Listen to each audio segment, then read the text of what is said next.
couleur noire a été un problème pour les Blancs. Comment ils s'y sont pris pour vérifier que c'était une maladie pour eux, le noir c'était une maladie, alors qu'aujourd'hui nous savons que c'est la couleur blanche qui est une maladie qui est partie de l'albinisme et qui est absolument rigoureusement analysée, sauf que les Blancs ne veulent pas entendre dire qu'ils sont des albinos, enfin qu'ils descendent de ça, puisque nous-mêmes nous nous sommes mis à vénérer des couleurs de peau pour des raisons historiques qui sont déficientes. Alors, ça veut pas. Mais aujourd'hui encore, Juliette, il y a des gens qui disent il faut faire des enfants avec des blancs pour sauver la race. Pour avoir. Aujourd'hui encore, on entend ça. Hein? Non, mais c'est pas qu'on entend ça, c'est que 80% maintenant des jeunes noirs épousent des blancs. Ils ne veulent plus de leurs femmes. Et comme les femmes n'ont plus de partenaires non plus, elles épousent des blancs. On est dans une relation incroyablement inversée et assez affolante parce que ces unions mixtes, entre guillemets, sont l'antre de la déculturation. Parce que l'enfant mixte, métis, c'est la culture du dominant qu'il adopte et c'est le dominant qui le récupère pour des raisons aussi génétiques. Parce que le groupe blanc est récessif et il a besoin, pour ne pas dégénérer, d'un apport de son nouveau. Or, avec l'idéologie de la suprématie blanche qui a vraiment envahi l'espace social, ils sont obligés de se maintenir blancs. Mais se maintenir blanc à leurs risques et périls. Donc ils ont développé un appel d'air qui est très puissant, c'est le métissage, en disant aux Noirs que ce qu'ils ont n'était pas valable, qu'il fallait être blanc ou se blanchir. Et de cette sorte-là, les enfants métis sont récupérés, absorbés par leur groupe. Mais comme c'est un métissage qui opère par le bas, donc là, ça se fait progressivement et le groupe apparent ne noircit pas trop vite parce que c'est un souci chez les Blancs.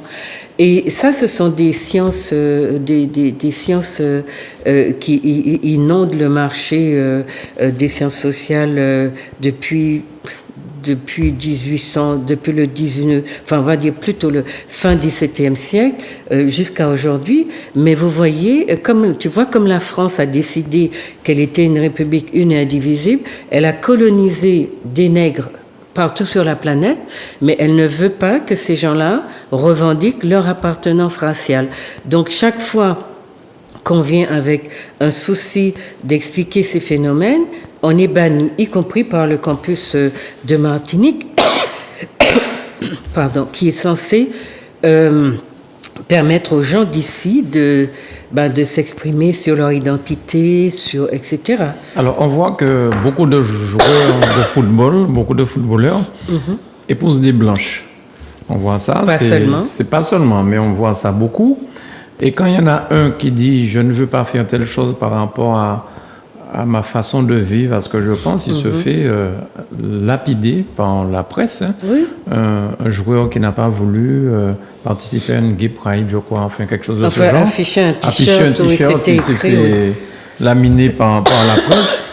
Oui. Donc, et même si on remonte un petit peu plus loin, nous avons des hommes politiques célèbres, antillais guyanais d'ailleurs, qui se sont mariés à des femmes blanches. Mais sur le continent africain, au cœur du pouvoir, c'est-à-dire dans les... Senghor, par exemple.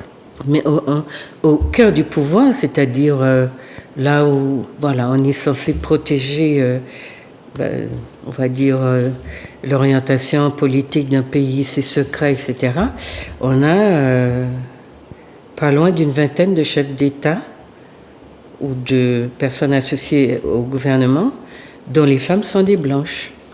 Et en fait, dire ça aux gens, c'est comme on leur inocule le discours qu'il faut tenir.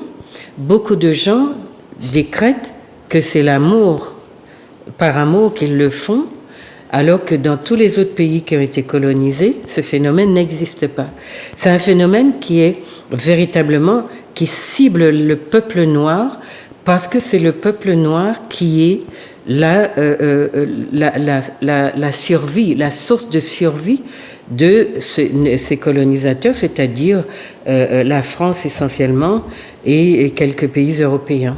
Donc, dire qu'il y a de la politique dans le métissage, pour des gens qu'on a travaillé à croire que c'est l'amour qui guide l'humanité,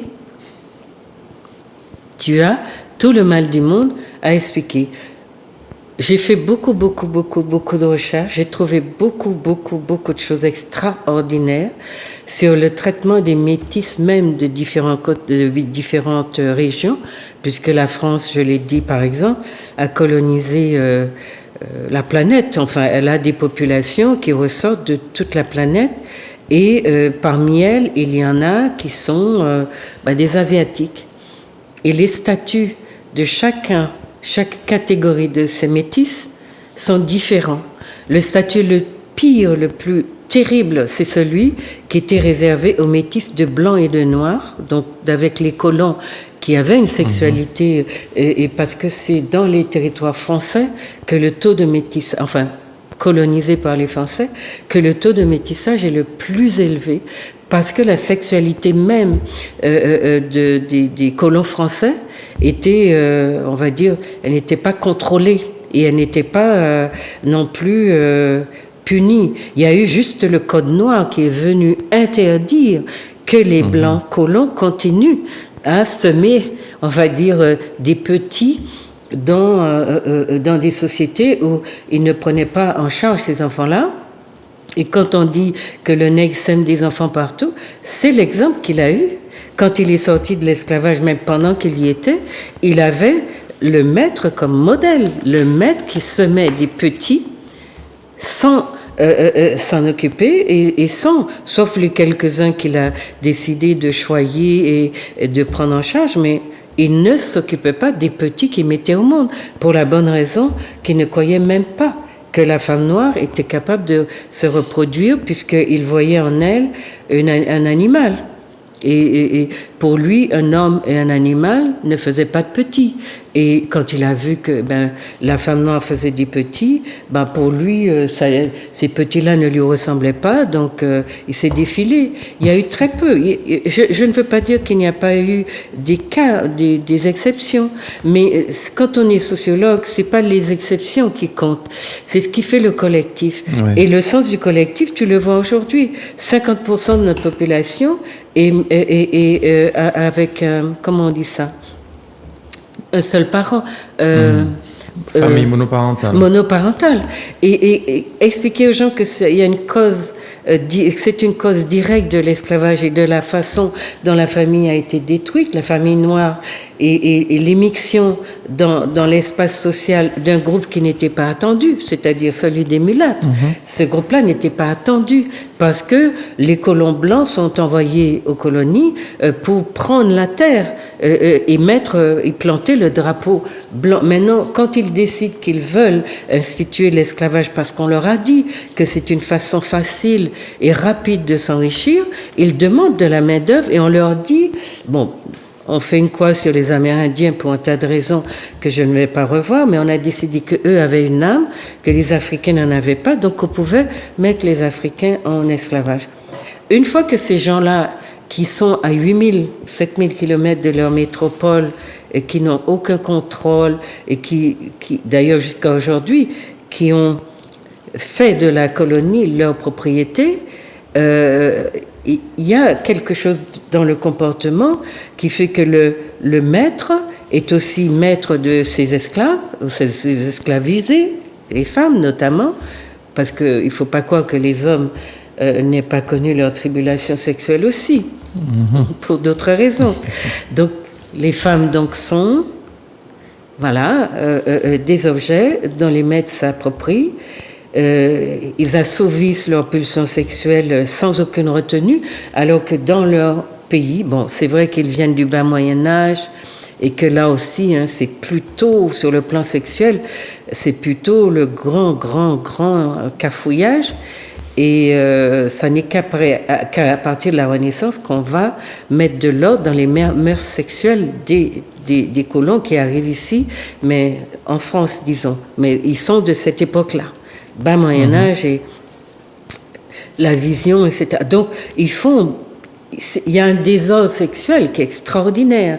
Et je comprends pourquoi on ne veut pas, quand on s'est érigé en groupe suprémaciste dominant, qu'on ne veut pas que l'histoire soit connue. Mais c'est ça l'histoire. L'histoire, c'est donc du coup, c'est des gens qui assouvissent leur pulsion très librement.